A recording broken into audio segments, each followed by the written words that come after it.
If this is a war, then this is the new front line. The brand new and massive Nightingale Hospital in London's Docklands.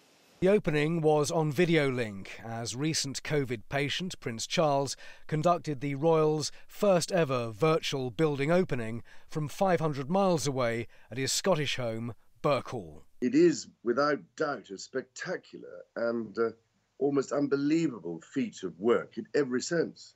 An example, if ever one was needed, of how the impossible could be made possible. He needed some virtual help for the unveiling.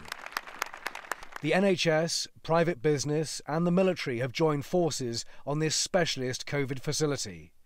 And although it's the first, more are on the way, here in Manchester and also Glasgow and several other locations around the UK.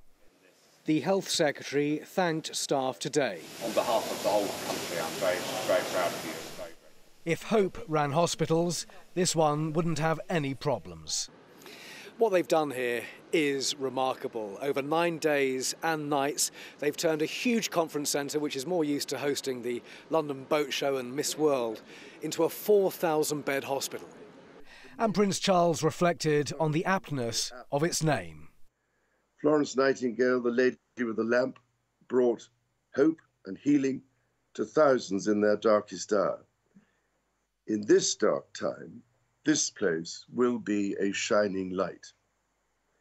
It is symbolic of the selfless care and devoted service taking place in innumerable settings with countless individuals throughout the United Kingdom. Although there were no immediate patient admissions, no one here is in any doubt that this place could become very busy in the next few weeks. Simon Viger, 5 News at the Nightingale Hospital.